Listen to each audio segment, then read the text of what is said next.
Saya pernah punya pacar LDR. LDR salah, Mas. Saya cinta mati dengan mantan saya. Oh, ketek. Kemungkinan besar ya. Kemungkinan besar ngaceng. Satu-satunya orang yang ingin ku ajak berlari menjauhi dunia yang tidak adil ini justru mematahkan kakiku. Standing applause wasaran. Gila. Neng pasar lagi karo Doktif kembali lagi di YouTube Soft Kreatif. Ketika ada hal yang lebih menyenangkan daripada ketemu gajian, mungkin ketemu Uncle Dev di Talk to Uncle. Tapi beneran salah satu hal paling menyenangkan di hidupku adalah ketemu Uncle gitu. Jadi kayak Uncle itu apa ya? Kamus berjalan sih bagiku. Kok kamus toh? Ya apapun itu. Ensiklopedia. Wah betul, ensiklopedia. Terus ATM juga sih sebenarnya. Selamat datang di Talk to Uncle.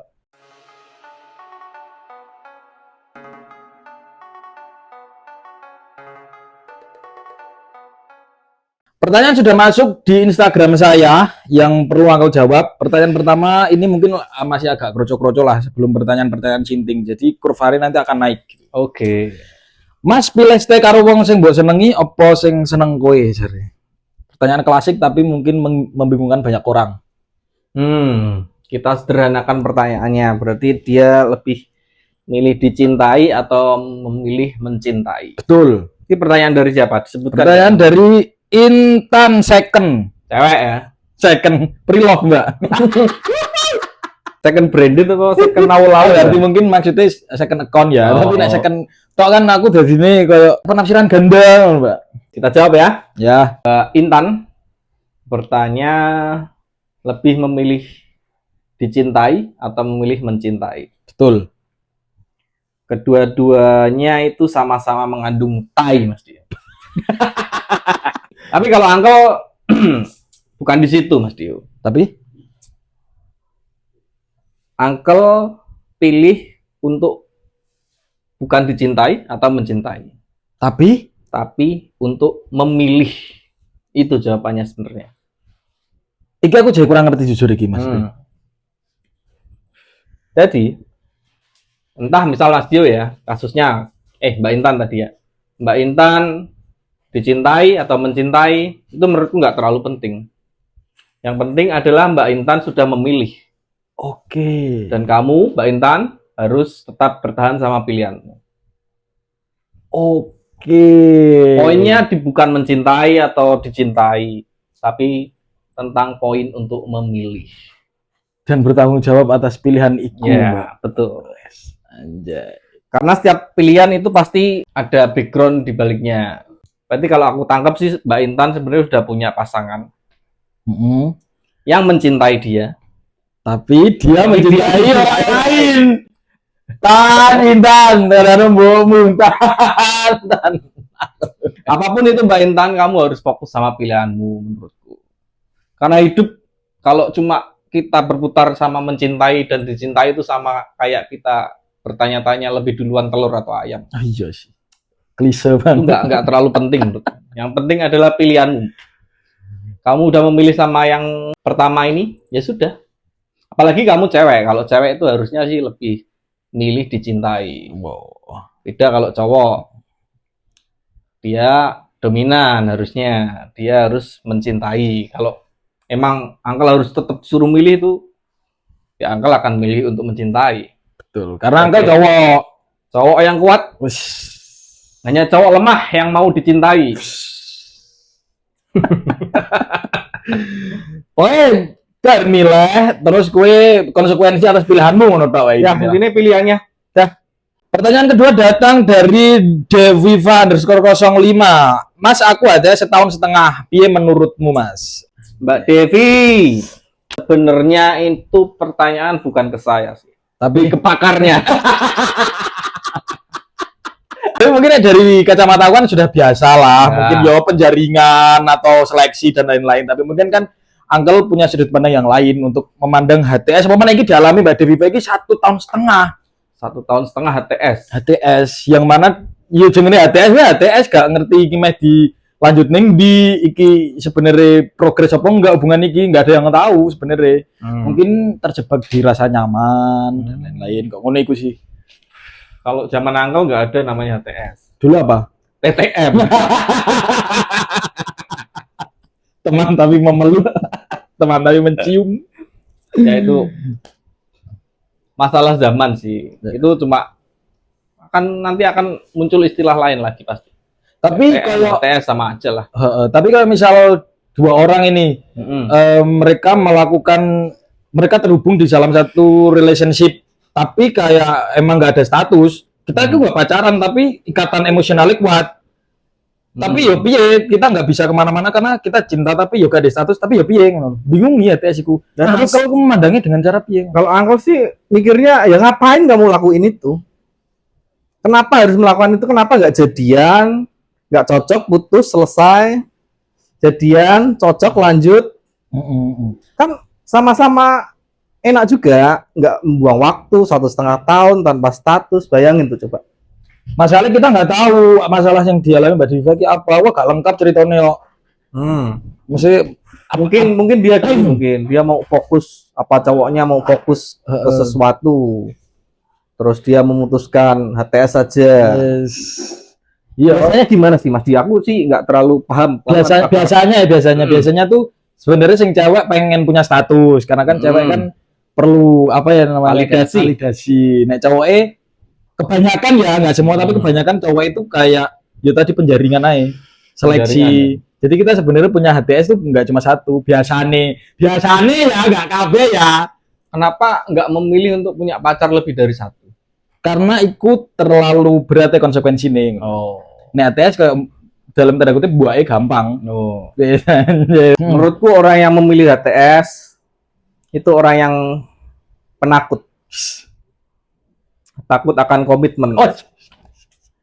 Dia ingin merasakan hangatnya pelukan, tapi takut sama panasnya tanggung jawab. Ngapain sih HTS? Menurutku ya sejadian wae lah, gak cocok. Coba mau takon iki dacu. Aku rasanya kok ditampar. Aku dulu pernah kayak punya HTS kayak 4 atau 5 lah, tapi memang itu akan lama kelamaan mengerucut. Jadi kayak emang audisi, oh ini nggak lolos. Itu bukan programmu dah. Apa? HTS per kabupaten. Satu kabupaten satu HTS. Seluruh Jateng dan DIY. Oh iya. Kecuali apa ini cerita? Kecuali Purworejo. Ya. Ya benar Mbak Diva. Oke intinya kita gak ngerti backgroundmu kayak apa yang menghambat sehingga akhirnya tidak bisa naik jabatan. Naik apa sih? Naik jenjang. Nah, naik jenjang itu kita nggak tahu jadi. Ya menurutku sih kejadian wae sih. Iya. Apa mana sudah berjalan setahun setengah. Yus, Apalagi yang kamu apa cari. Ya nek cowok sing pengen HTS yo golek liya wae lah, Mbak. Oh, gampang. Pertanyaan berikutnya datang dari Angelia_Emon. Cara biar tahu lawan jenis itu interest sama kita itu gimana untuk memulai sebuah hubungan. Jadi ceritanya Mbak Angelia ini bingung untuk memulai sebuah hubungan, tapi dia ini seneng gak sih ambil aku harus mengambil tindakan apa karena aku tidak tahu sebenarnya dia ngaceng gak roh aku dia mesti sayang gak sama kita. Hei, Mbak, sapa? Angela. Ngaceng sih mungkin ngaceng ya. Tapi nek ditarik lagi masalah dia suka atau cinta apa enggak itu urusan yang lain. Jadi gini Mbak Angela. Cara untuk mengetahui lawan jenis suka dia atau enggak. Tanya Mbak Angela, tanya. Kamu punya mulut, tanya. Ngapain kamu cari-cari tanda-tanda? Tanya. Mungkin karena pertanyaannya yang mau beri pertanyaan cewek, jadi mungkin kayak mikir sedikit etis gak sih sebenarnya. Karena aku takon ternyata jawabannya enggak gue kepalang isin dan lain sebagainya. Bukan ini udah zaman emansipasi. Iya, nah menurutku itu sih Mbak, gak Apa lah, tembak Mbak. Takon wae kayak kita iki selama iki opo ngono. Cari kejelasan aja sih menurutku. Ya lebih, gue sebenarnya senang mbak aku porak sih. Nah, daripada buang-buang waktu. Tapi kalau ditarik lebih jauh lagi Mas Dio, emang ada trik-trik lah ya. Cara-cara untuk mengetahui orang itu suka sama kita apa enggak. Pertanyaan pertama tuh Cari tahu dulu. Dia mungkin ini kan Mbak Angela kan ada sosok yang menurut Mbak Angela sedang mendekati dia. Ya pokoknya ono inceran lah bisa. Ya, Ketek iki katakanlah. ini bener-bener sayang sama aku apa enggak pertanyaan gitu. Menurutku Mbak Angela, kamu harus cari tahu dulu backgroundnya dia seperti apa. Karena ada banyak orang juga yang emang dia se-friendly itu sama orang lain. Iya sih. Mispersahabatan. Iya benar. Dan takutnya malah Mbak Angela Salah mengartikan. Cari tahu dulu backgroundnya. Kalau dia emang sama yang lain biasa-biasa aja, terus sama Mbak Angela itu agak ada perhatiannya, toci-toci kecil, Kemungkinan besar ya. kemungkinan besar ngaceng. Dulu ya zaman Uncle waktu di dunia malam itu ada triknya. Apa itu? Ya ini biar Trik kamu. bungkus sih pasti. Zaman dulu nggak ada kata-kata bungkus ya. Apa? Ngewer dulu. Yes, pokoknya pulang bareng apa enggak? Gitu. Dulu nggak ada gini ya. Ya Netflix-an yuk gitu nggak ada ya. Kecil bareng nggak ada Netflix, nggak ada Netflix. Netflix and chill dulu belum ada. Jadi dulu kalau di klub itu kalau tandanya dia suka sama kamu apa enggak, biasanya kan kita nge-floor barengan, kita Wis. joget. Ya kita tuh ada mulai mendeteksi nih sinyal-sinyal yang oke, yang mana mulai dari senyum-senyum dulu, diliatin, dilirik, sampai ya sama Uncle dulu kejadian. Saat ada yang tertarik, biasanya kalau cewek nih ya, cewek kan mungkin kalau verbal agak susah ngomong. Dia melakukan tindakan, biasanya deketin, kan kita joget bareng gini-gini. Terus nyekel manuk ini. Kan, biasanya gini, toci-toci. Oh. Ya. Ini nih toci lah. Nut-nut, dan Yes. setelah dia nut-nut, dia pergi kamar mandi tuh. Dibuntuti. Kamu harus lakukan. Dibuntuti. Atau di kamar mandi bisa tukeran HP, tukeran air ludah.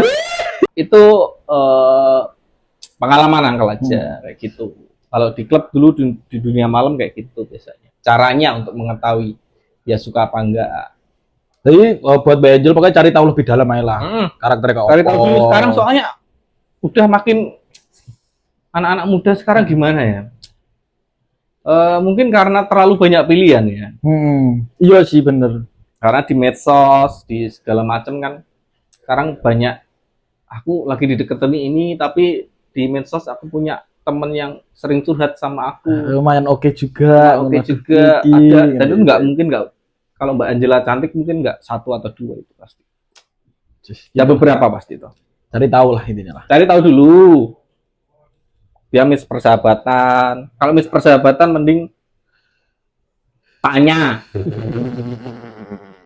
Kamu punya mulut dua Mbak Angela ya?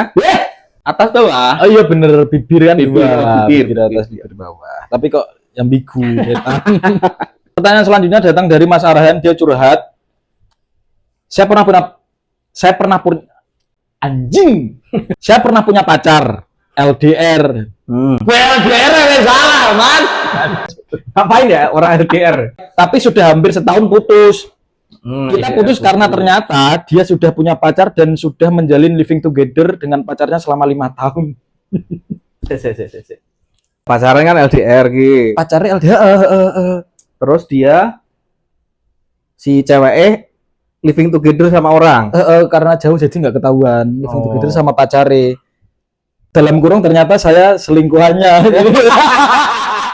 Setelah putus, saya coba mencari pengganti berulang kali, bahkan sampai puluhan. Akan tetapi, setiap berhubungan dengan yang baru, tidak ada percikan api asmara yang tumbuh di dada saya. Dan menganggap semua omongan cinta dari partner saya itu bullshit semata. Apakah itu termasuk mati rasa, atau apakah itu cuma karena saya belum move on saja? Saya cinta mati dengan mantan saya. Oh, ketek. Dia yang dulu menyelamatkan hidup saya di tengah-tengah gempuran masalah duniawi yang berat. Dia datang membawa cinta yang tak pernah saya dapatkan sebelumnya. Tapi dia juga yang membuat masalah duniawi itu bertambah 2 kali lipat dari sebelumnya. Satu-satunya orang yang ingin ku ajak berlari menjauhi dunia yang tidak adil ini justru mematahkan kakiku. Satu-satunya orang yang ingin dia ajak berlari menjauhi dunia yang tidak adil berlari, justru mematahkan kaki. Standing applause Mas Arhan.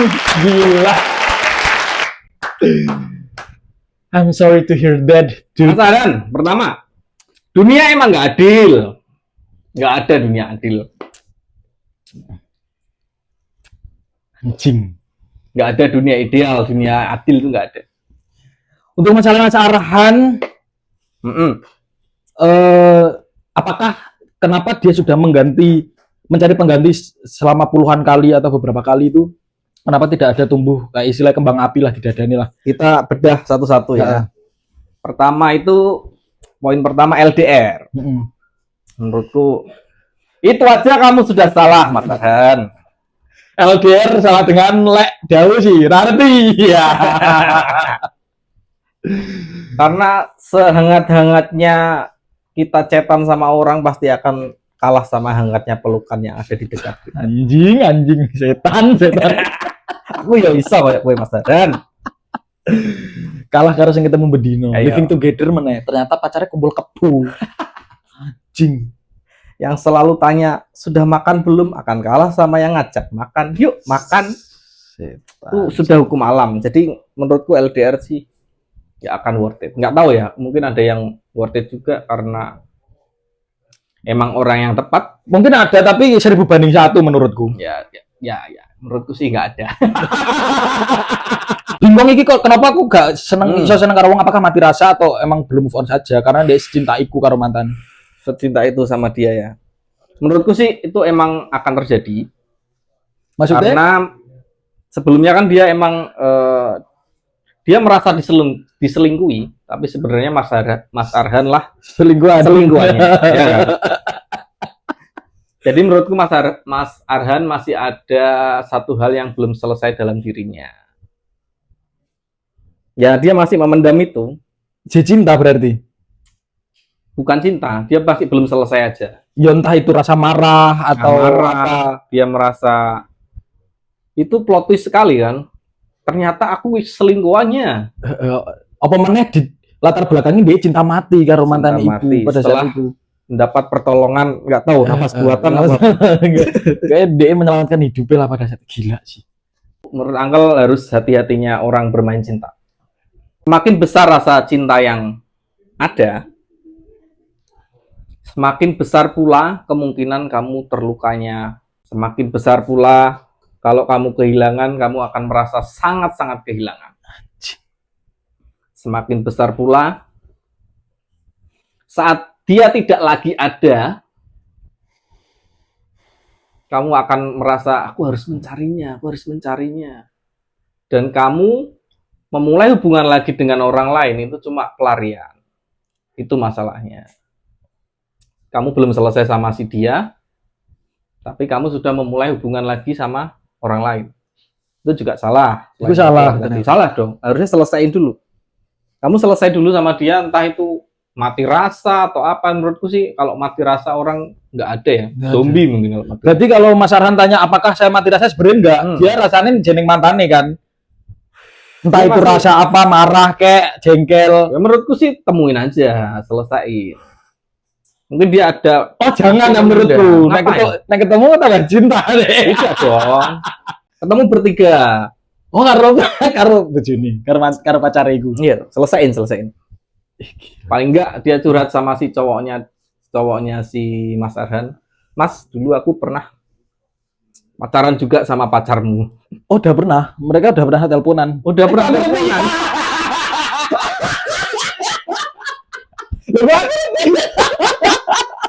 Ya. Tapi nek misalnya kasusnya ngene piye? Ya sebenarnya pacare sing kumpul-kumpul tadi itu sebenarnya cowoknya udah tahu. Tapi kayak ya udah ketahuan terus si ceweknya milih cowok yang itu terus dia kayak Mas Arhan dibuang gitu loh. Ya, Ya wis lah. itu resikonya Mas Arhan sebenarnya. Karena emang dia kan orang ketiga dalam hubungan itu. Anjir. Dan si cowoknya mungkin juga berbesar hati, mungkin udah dewasa juga. Itu yang membuat Mas Arhan kalah 1 poin juga mungkin. Dan wis juga 5 tahun. Buat ceweknya ya, coba bayangin ya, ceweknya sudah selingkuh segala macam, si pacarnya mau memaafkan. Ya siapa ya cewek yang nggak tergila-gila sama cowok kayak gitu. Iya juga sih. Yang masalahnya ya harus selesai dulu. Ada step-step nggak buat cara Mas Arhan menyelesaikan dengan masa lalunya itu? Nah aku sih ditemuin pasti. Ketemu, telepon sih enggak lah, kurang telepon. Temuin. Apa yang mau diomongkan apa ketika kasus kayak ngono iku ketemu pertama kali terus Ya pertama kamu harus dancuk ke gue asu gue dancuk nggak usah lah, itu kan mungkin udah lama juga. Cuma ya wis jelas aja. Aku pernah pacaran sama pacarmu Mas. Si cewek mungkin akan nangis ya. semaput sih Nggak tahu cewek mau apa enggak. drama. Ya mungkin setan. si Mas Arhan harus ketemu sama cowoknya dulu. Gue di intinya diselesaikan lah. Selesai dulu. Kalau kamu memulai sesuatu kamu belum selesai sama hal yang lain, itu menurutku kesalahan. Gitu. Jadi menurut ceritamu Mas Arhan, kita menangkapnya ya emang belum selesai sih dengan masa lalu. Selesaiin. Kata-kata terakhir buat Mas Arhan. Ono Mas Kukuh koncone Mas Arhan, tak kira dia selingkuh, sebelum gue selingkuh anak. Terima kasih, sampai jumpa di Talk Akal berikutnya. Sampai jumpa.